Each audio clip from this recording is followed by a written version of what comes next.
नमस्कार, news watch India देख रहे हैं आप। मैं हूं आपके साथ सुरभि राजपूत। छत्रपति शिवाजी महाराज भारत के इतिहास का एक ऐसा नाम जो किसी भी परिचय का मोहताज नहीं है।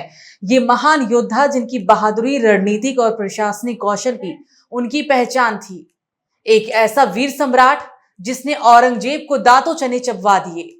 शिवाजी महाराज का नाम मराठा साम्राज्य में ही नहीं बल्कि पूरे भारतवर्ष में अत्यधिक सम्मान और श्रद्धा के साथ लिया जाता है।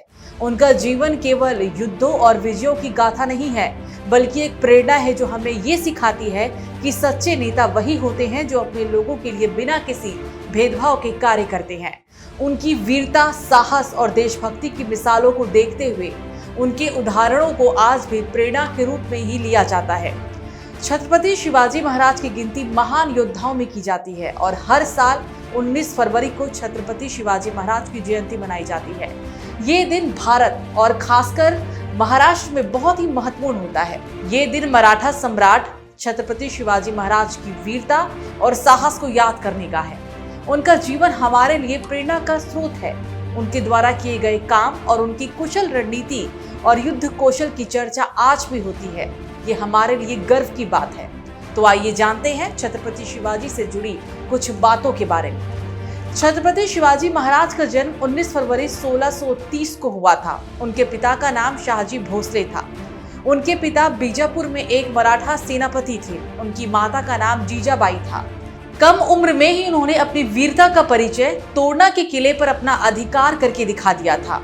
इस समय वे एक किशोर थे और उनकी उम्र मात्र 16 साल थी। इतनी कम उम्र में भी वीरता का परिचय देकर जीत हासिल की। इस तरह वीरता और नेतृत्व के दम पर उन्होंने मराठा साम्राज्य की स्थापना की। इस दिन को हर साल छत्रपति शिवाजी महाराज की जयंती के रूप में मनाया जाता है। मुगल शासक औरंगजेब ने साल 1666 में अपने किले पर संधि करने के लिए शिवाजी को बुलाया, पर वहां पर उन्हें कैद कर दिया गया। लेकिन अपनी बुद्धिमानी के दम पर शिवाजी महाराज वहां से निकलने में सफल रहे। सन 1674 में शिवाजी महाराज का राज्याभिषेक रायगढ़ के किले में पूरा हुआ था। उन्हें छत्रपति की उपाधि भी मिली। उन्होंने मराठा साम्राज्य को आगे भी बढ़ाया। छत्रपति शिवाजी का जीवन हमारे इतिहास का बहुत ही गौरवशाली समय है। उनका जीवन हमें कई प्रकार से प्रेरणा देता है। उनकी मृत्यु साल 1680 में हो गई थी। इस खास पेशकश में फिलहाल मेरे साथ इतना ही। आप देखते रहिए न्यूज वॉच इंडिया। नमस्कार।